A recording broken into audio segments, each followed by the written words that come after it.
Hey everybody, welcome back. This is Inigo to another episode of the Voluntary Exchange Podcast. Just wanted to do a quick video today. I call these a foreign policy roundup. Just going to run through some stories. I wanted to start in Ukraine. We have an announcement that the military junta, Western-backed, mostly neo-Nazi stormtrooper government in Kiev is going to move forward with two new bases on the Black Sea, um, and NATO is going to continue to push their presence in the region. So first we have U.S. warships moving into the region of the Black Sea, and you have drills being done with U.S. warships in Turkey in the area, and then there was the announcement that Ukraine is moving forward with plans to build two more military bases in the region. One will be built on the Black Sea, and the other will be built on the Sea of Azov, whatever, a waterway between Ukraine and Russia, which you see there on the northeastern part of the Black Sea, which is pretty much Russian territory. Um, the Crimea, of course, is that peninsula that you see at around 12 o'clock in the Black Sea there. Um, and then this also comes on the heels of the announcement that with the Biden administration coming in, that NATO is once again um, telling Ukraine, they're quote unquote open to the idea of Ukraine getting into NATO, which of course the Russians have already warned for about a decade or two that this would never be allowed. Anybody with any history knows that Ukraine, Kiev, I mean that used to be the cradle of the Rus, the Russians. I mean that's what Russia. That's where it was. Um, the bases will be financed by the UK, who are getting themselves involved. And of course, like I said, NATO Secretary General reaffirmed the alliance's support for Ukraine, and they're going to push their activity up. As he says, just some days ago, the U.S. Navy destroyer USS Porter, trained with Ukrainian ships in the Black Sea and Spanish aircraft, are currently conducting NATO air policing in the region. So NATO is policing the Russian border. So this is going to be sold to you in America as, Russian aggression. Russia is aggressing against NATO's warships and bombers in the region when they're literally on the Russian border. And again, like I was saying, Russia has already said, Putin has said, Lavrov has said in the last 2 decades that in an article that Ray McGovern, who used to be the head of the CIA Russian desk and now a devout anti-war activist, has said, and he cites this article a lot. And the title is "Nit means nit." No means no. Where the Russians have said, listen, if you try to take Ukraine into NATO, we will be in Kiev in 2 weeks. They're not going to allow it to happen. And thankfully, the experts that I listen to, and Scott Horton has on his show, and, real sober journalists and military experts that are not partisan or, get some kind of kickback or are just neoconservative imperialist nutjobs, have said this will never happen because Germany and France, Germany especially, would never allow it to happen because they know we have to make a deal with Russia. We have to work with Russia. You don't live over here, America. I know you're the imperial power of the world. Sorry, I was adjusting my headphones. But we live here. They have our natural gas. You're not putting us in danger. And as we'll get to, Russia has a sliver of land, northwest near Poland that they have, missiles in. And as we'll see when we go on, actually, I'll just bring it up now. See if I can find it. Um, yeah, this is the U.S. is also moving into Norway. The reports that the first time in forever, there's a new show of force unseen since the Cold War, as U.S. flexes its military muscles in Norway. The U.S. is deploying long-range B-1 bombers to Norway to train in the strategic important High North in a new show of force unseen since the Cold War. The Air Force announced that the first time ever it will send multiple B-1 Lancer bombers along with 200 airmen to Norway, again, which comes amidst greater NATO calls to confront Russia. These are strategic. The fact that these are strategic bombers naturally cause concern in Russia. Of course they do. Why wouldn't they? You're surrounding them. Nobody in the Arctic is prepared for an armed conflict. However, there are signs of mounting tension and military escalation, says Russian ambassador to the Arctic Council.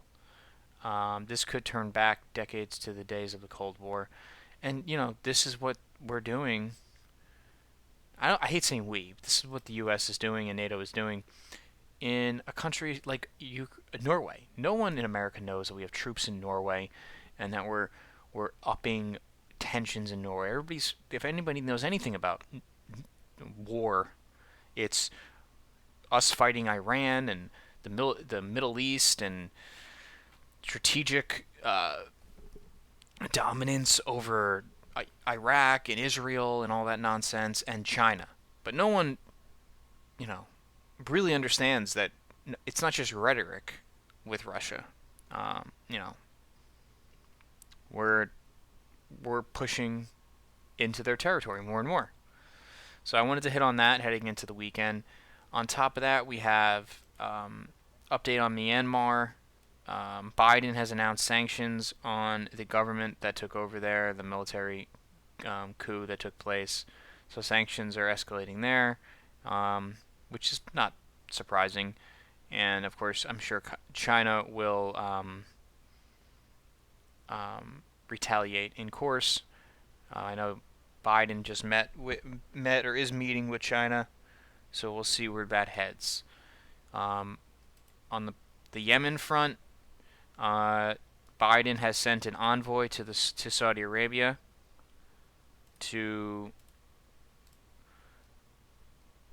discuss putting an end to the war. We've already talked about how he announced that he's ending all U.S. offensive support for operations, but now we have to see if he's going to move forward and, push them to stop the blockade on the country, the poorest country in the Middle East. And, he could do this, snap his fingers if he wanted to. So we'll see where that goes heading into the next week, if anything comes from that.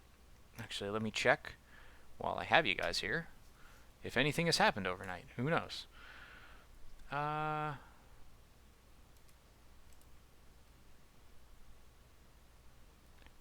I know there's discussions about the nuclear deal, but there's nothing concrete yet, so we're not going to really go too deeply into that. No news of the day in terms of Yemen. There was only a fake announcement that President Biden has said he will work with Secretary of Defense Lloyd Austin to bring a responsible end to U.S. wars, which means nothing to me.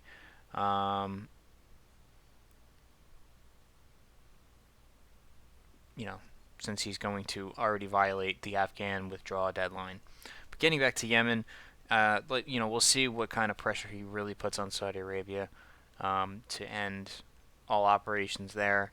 And let's see if we're still going to move into that region in that country and continue our fight against Al Qaeda and continue to build excuses for blowback. But it is, it's a step. It's a step. And we're switching sides again in that war back to supporting not supporting, but fighting our true enemy, if we have one, the Al Qaeda forces, and instead of fighting Saudi Arabia's and Israel's battles. We're at least targeting and focusing on our own. And then finally, in Syria, the Biden administration was forced to admit and make an official statement that troops would no longer be used or justified be able to use the excuse of guarding oil as their justification for their illegal operation or occupation and operation in eastern Syria. They now say that they're there to fight ISIS, which is kind of funny since there barely is any ISIS. If anything, there's Al Qaeda left, and the Russians and the Syrian government can easily take care of them. They're only being protected by the Turkish presence in the north of the country. Turkey is there to make sure that they have a stronghold in the region, and they have shock troops on the ground to hold the Syrian government and especially the Kurds at bay, as they don't want a Kurdish presence on their border of any strength. So that's where we're at today. Those are the stories I'm following, and we have a nice long weekend here. Maybe I'll do a video if anything crazy happens. Most likely, hopefully, myself, Truth Force, and Gabriel will have another video, another podcast this weekend about some of the nonsense that's been going on. I was going to do a video myself, but I think we're going to leave it for the show with the firing of that Disney actress and the continued woke culture war that we're dealing with, along with other things. Mayor Cuomo, or Governor Cuomo in New York, has been outed as trying to hide nursing home data, death data from the feds back in August. And of course their excuse is, well, Trump was making fun of us and we didn't want to get in trouble. Well, that's criminal. But, we'll see if there's any actual repercussions for their actions. All right. Until next time, this has been Inigo. I appreciate you guys tuning in. Check out our channel. Check out, we'll have more links coming to my stuff, Truth Force's stuff, and Gabe's stuff. And we're going to have, check out our Twitter channels, or whatever, not channels, or Twitter. And I'm over on Minds for now. And again, check back in, shoot us some comments. If you have any, in terms of foreign policy, if you live in a country, or you're focused on a country, or you're in the military, whatever, and there's a story that I'm not covering about something the U.S. government's doing somewhere, shoot it in a comment, and I'll take a look at it. If I need more context on something, feel free to shoot it in. There's no reason to be offended. I get some comments sometimes, people, oh, you're so wrong on this, and I go, all right, do you have any sources? And they never do. So please send me this stuff. I'm not trying to get this wrong. I have a bias. My bias is the U.S. government is the largest criminal organization on Earth and the biggest exporter and importer of terrorism on the planet Earth. And I want to expose it as the criminal enterprise that it is. That's my bias. Not protecting anybody. So that's where I'm trying to come from. If anybody wants to come in and explain to me why the U.S. military is a force for good and the other side is worse, fine. I would be happy to discuss that. And but understand, I'm coming from this as an American. And listen, we should all know, that U.S. military presence in a country, humanitarian effort or not, only adds to the horror and the struggle of the people on the ground. Okay, so everybody have a good weekend, and I'll talk to you guys later.